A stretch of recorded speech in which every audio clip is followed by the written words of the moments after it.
Kwaniza nnyo wano ku SMX Media nga bulijjo wano ku SMX Media stories zaffe zibeera nyimpi nga mukimanya ate stories zaffe tusooka zikonvertinga nga tetunaba kubeera nga tuza uploadinga ku YouTube zisobole okubeera nga ziwewuka gwakozesa data aleme kubeera nga agenda mungi nnyo story yanu kutwalidde 100 MBs ne kutwalira 27 oba 30 MBs zokka z'okubeera ng'ogiraba kyo kikola wano ku SMX Media wokangenda kusaba subscribing ku SMX Media tojja kubeera ng'omissing updates naddala mu entertainment industry wano mu ggwanga erya Uganda. Shiba Kalungi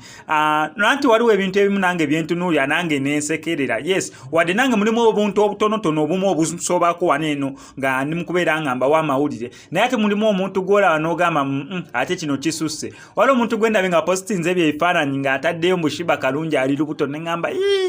naye ate nga tukyali bubi channels ezimu ezibeera nga bweziti bwe ziri mu kubeera nga zikola nga teziri updated to some extent nze ekinyambako nno mmwe SMX Media subscribers kubanga oluusi mwabampa stories ate ezo stories emumpanga abo abantu mbali kumpi nnyo naye ng'ekituufu kiri nti Shiba Kalungi tali lubuto eyo yali video shoot lwakuba abantu abamu tebanabeera nga balaba oluyimba olwo olwa Shiba ate abamu oluyimba baalulaba naye ate video y'olubuto Shiba ng'ali lubuto tebaagiraba kubanga teriimu ddakiika nnene erimu seconds ntono nnyo kyobola gwe yasubscribing ano ku SMX Media weesiimye okubeera nti nno olina nze mu SMX agezaako okubeera nga clarifying ensonga ezimu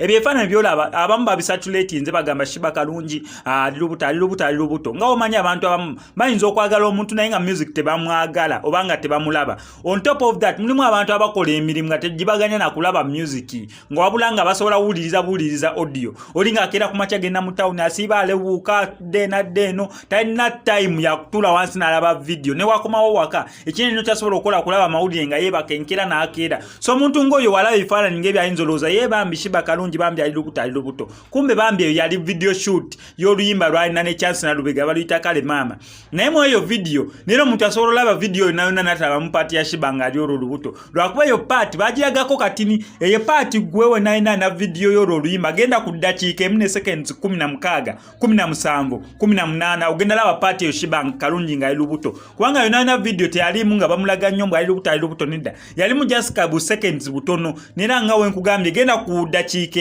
kwolo oluyimba luplaying paka ku dakiika emu ne seconds 16 17 18 ogenda laba eyo paati ya Shiba Kalungi nga ali lubuto nga ali ku ddinisa awo byebifaananyi watu oyo abyekubisa nga ali mu video shoot y'olwo oluyimba wabula si nti Shiba Kalungi ali lubuto. However